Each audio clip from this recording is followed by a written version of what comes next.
Hi there, warm welcome. You're watching Decoding Now and I'm Meghna Deka.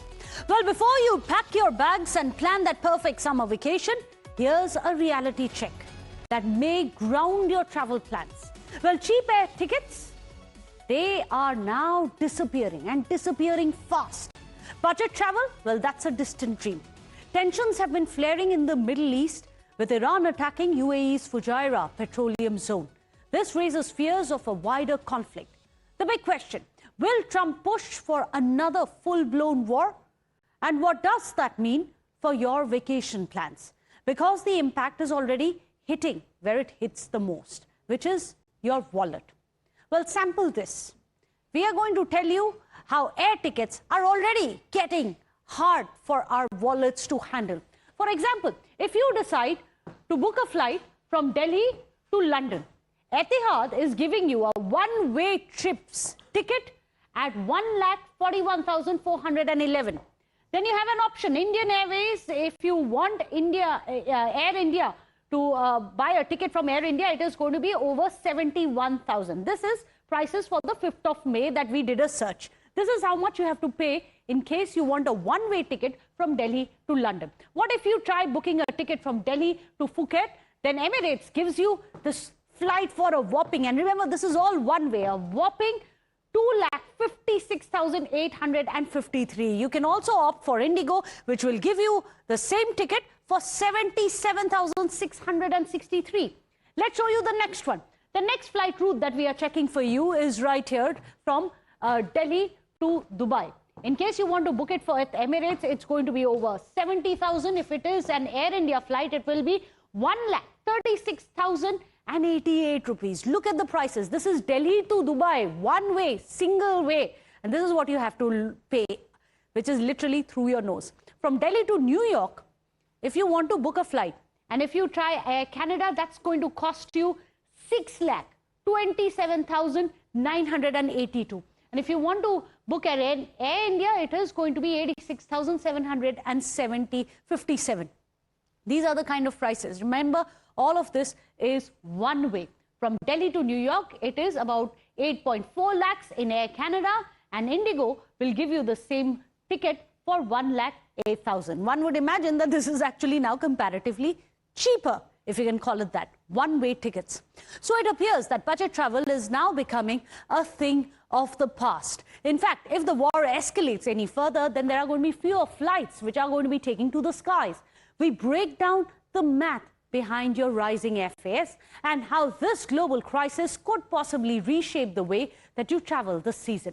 But first, let's tell you why there are fears of a full-scale war which is rising again.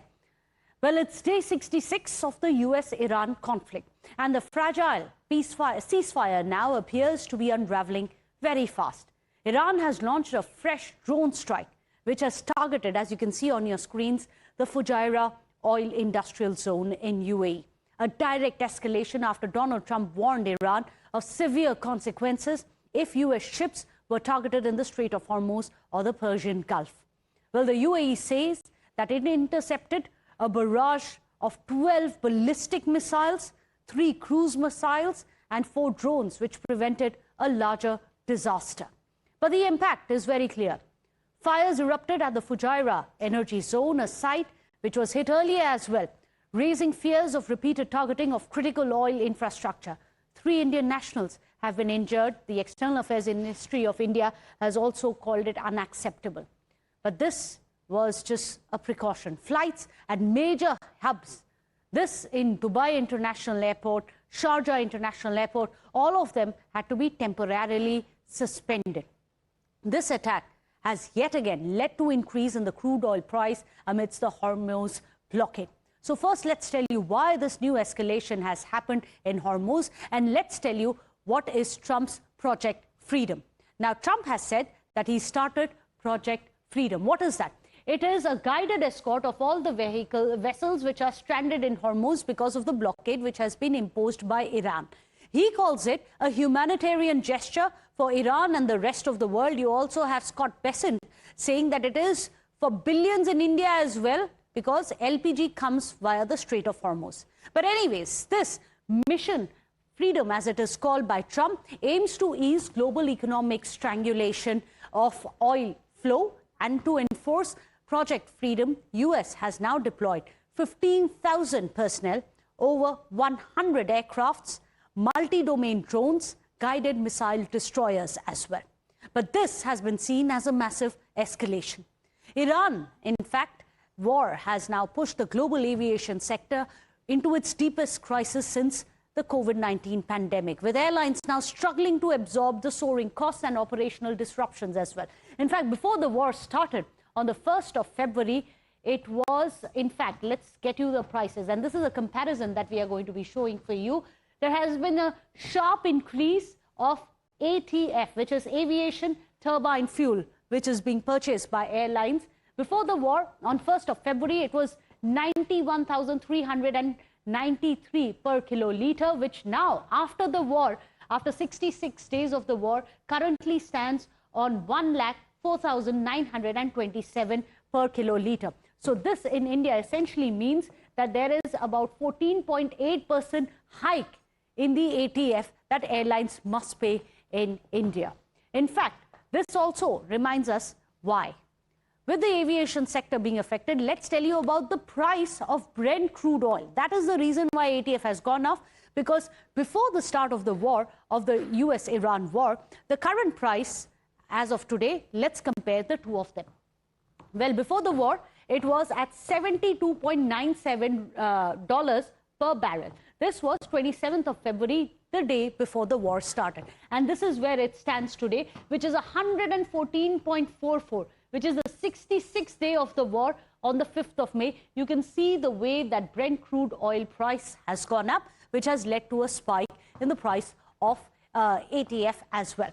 Now, with the rise in the cost of ATF, almost everyone, every airline has resorted to cost cutting, with some cutting their routes as well, while others have cut down on their capacities. Let's get you some of them so that you get an idea of how it is impacting airways globally. For example, you have Air India. Air India has cut its capacity by roughly 10%, which comes approximately to about 100 flights per day. That's how Air India has responded to it. And this will be between June to July 2026. And we've written it down for you. Then you have Quantum, which has stopped the Sydney to Bengaluru route completely between August to October 2026. Then you have others such as the Thai Air Asia. Multiple routes have been stopped by Thai Air Asia, and this includes Phuket to India, which is Phuket to Bengaluru and Phuket to Kochi air routes. Then you have JetBlue. Roughly 1.7% cut in the capacity has been made, which roughly translates to about 35 to 50 flights less per day. This is going to be in addition to about further 2 to 3% cuts that they are going to be putting in the rest of the year as well. Then you have United Airlines. In United Airlines, there is a cut of roughly 200 to 230 flights, which is a 5% cut in their capacity, leading to the cancellation of about 200 to 230 flights. This will be through the year in 2026. Then let's look at Delta as well. Delta on your screens there. They are going to be cutting a capacity of 3.5%, which generally amounts to about 140 to 160 flights between April and July. Remember, all of this is this summer itself, where you and your family may be planning a vacation. But this time around, with fewer flights, the tickets of those which are available are going to be much, much higher than one would have imagined. But the hardest hit airline is none other than US-based airline, which is a budget carrier at that, Spirit Airlines. That has been the first casualty of war. Well, Spirit Airlines has ceased its operations completely. It has become the first major aviation casualties linked to the US-Iran war after it failed to secure a creditor support for a US government, which is Trump government-backed rescue plan. However, it did not get the approval, which is why it fell through. And budget-conscious travelers now and leisure flyers now are going to be expected to be hit the hardest, particularly when it comes to markets such as Florida and Las Vegas, where Spirit had a very strong presence. So let's tell you how it has come to a grinding halt. The capacity that Spirit Airlines, before it shut down, was as high as 1.7 million passengers in February 2026. However, it started coming down. It was earlier taking care of about 5% of all the US flights operations. It was known as a low budget carrier. Also, after Spirit Airlines shut down, 17,000 people lost their jobs as well. The reason why they had to shut down is because there was an increase in the jet fuel prices. They had a restructuring plan which was already in place, but it got derailed. You know why? Because they were doing a restructuring plan based on $2.24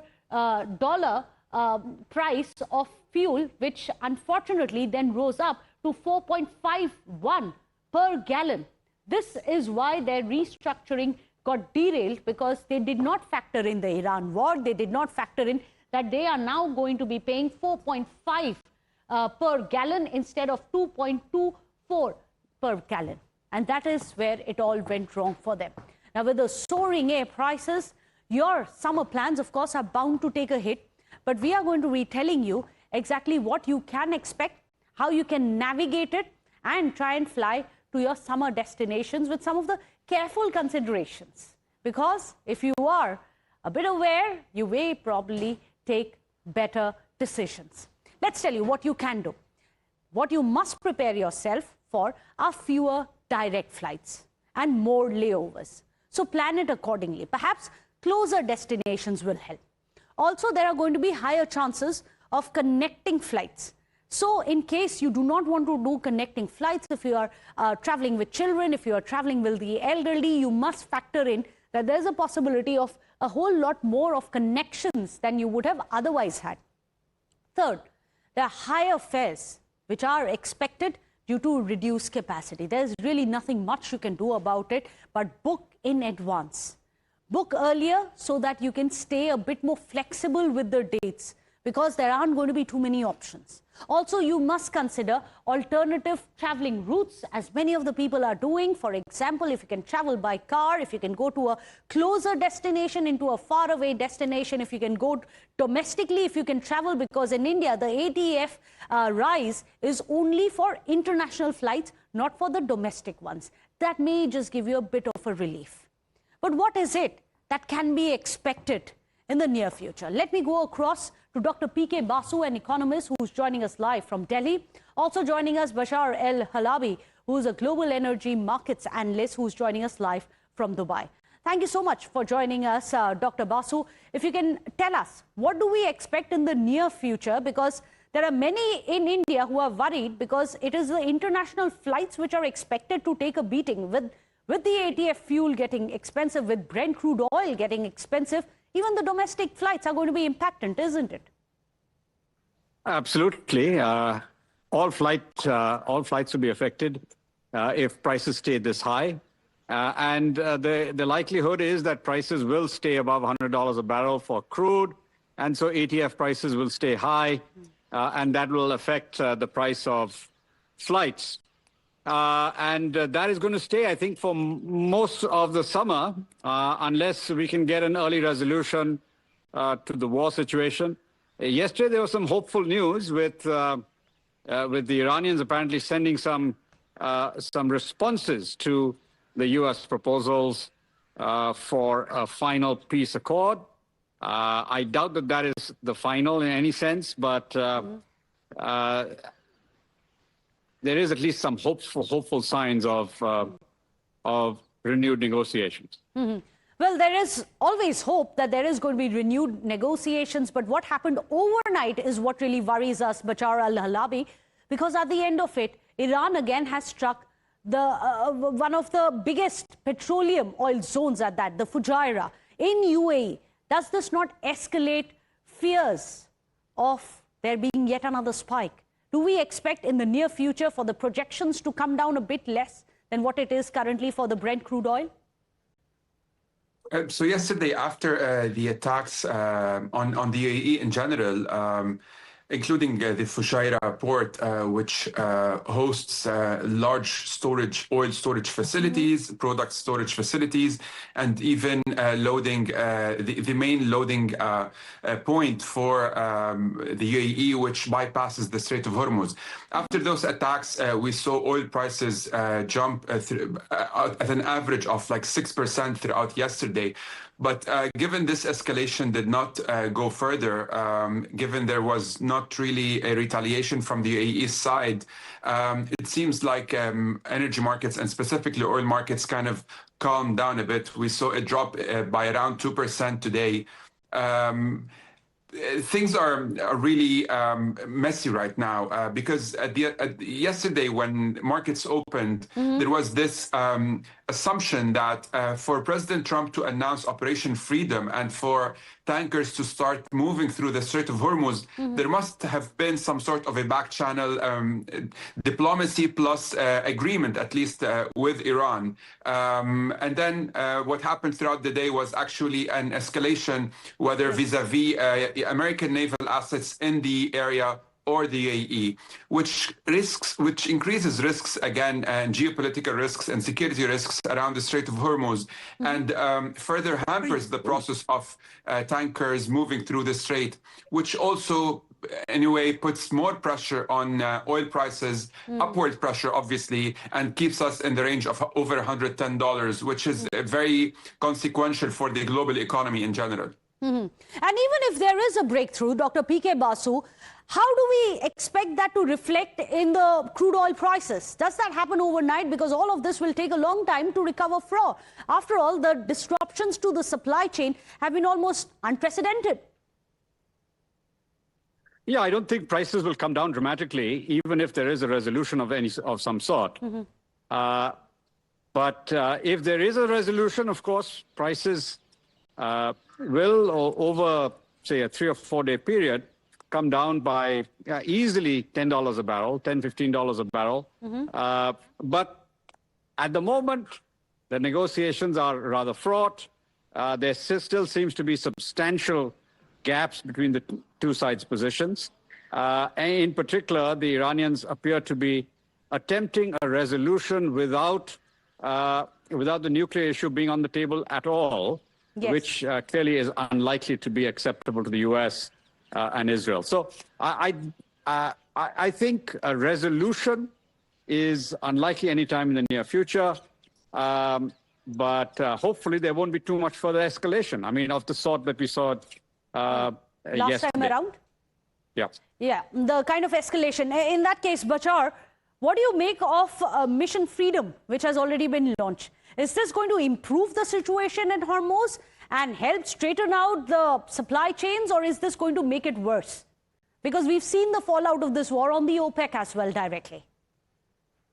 Absolutely. I think Iran emerged from the 6-week war with Israel and the United States with one single pressure card that it retained in its hand, which was the closure of the Strait of Hormuz, the disruption of the tanker traffic through the strait, and the pressure that inflicted on the global economy. Over the past few weeks, we've been through one direct rounds of talks between the Iranians and the United States, but then there were other exchanges of proposals, perhaps regarding a solution. I think Operation Freedom is meant to further dilute Iran's hand in capturing and blocking traffic through the Strait of Hormuz.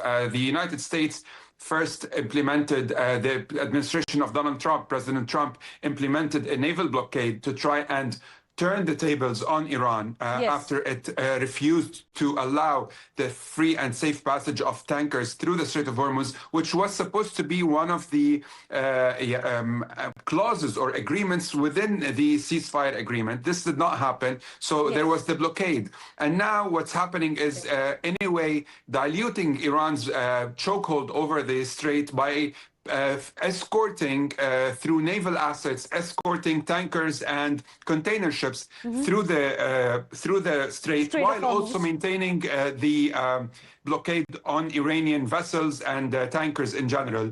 Iran has seen that. It retaliated forcefully yesterday First, out of fear that its stranglehold over the strait will be broken. And second, because if there is a normalization of tanker traffic that are not related to Iran through this strait, then this will definitely weaken Iran's hand in negotiations in general.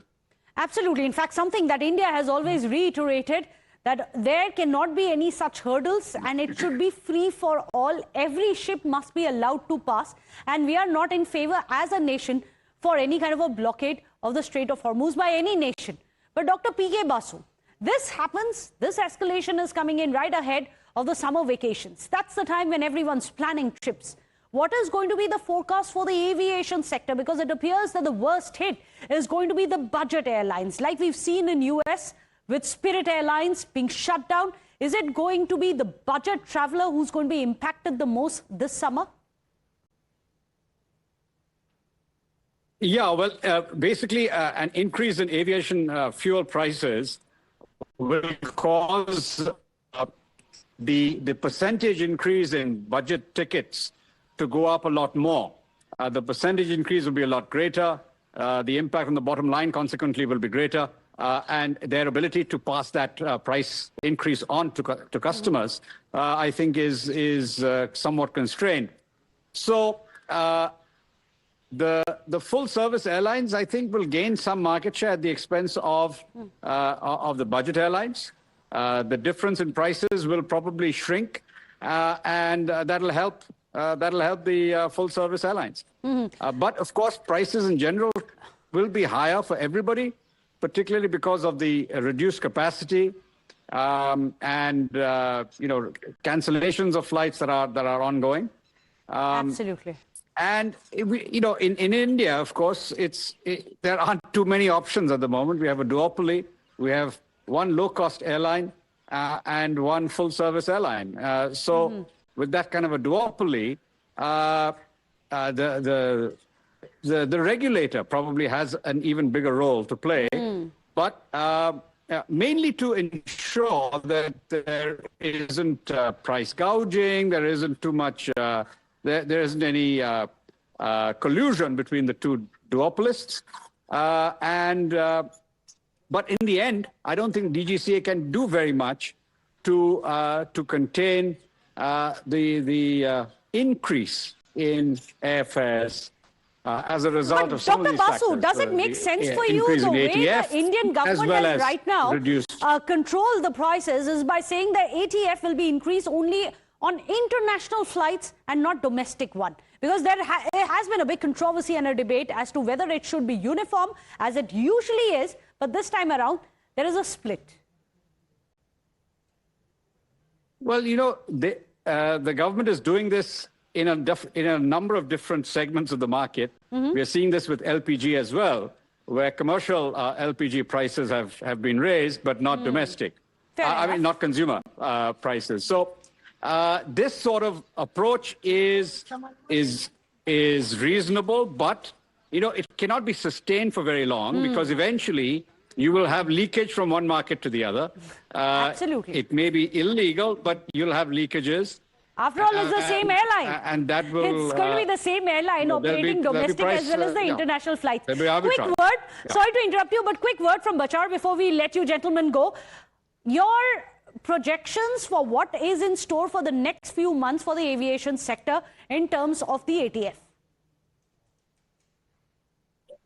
Excuse me, the question is for me? Yes, that is for you. Bashar Thank Habami. you. Yeah. Yes, thank you. So I think it's more of all the developments that you listed during the report you were giving. I think airlines will have to cut costs. They will have to cut further cut flights, travel routes, etc. And they will have to perhaps collaborate more and more amongst each other to try and, first of all, ensure the movement of passengers throughout the world. As you mentioned, we are coming at a summer season. Travel will pick up, but no single carrier will be able to manage all of the demand from one side, while also costs keep going up in general. Okay, so collaborations may be the way forward for airlines to actually ensure that they are catering to the ones who want to travel outside, especially this summer season. Hopefully, you've learned something new. and it's going to help you prepare for this summer vacation. Thank you so much, Dr. P.K. Basu, for breaking it down, Bashar Al-Halabi for explaining all of this, the global energy markets for us. With that, we are going to be wrapping up the show. Thank you so much for watching Decoding Now. I'll see you again tomorrow, 6:30 p.m. right here on Times Now.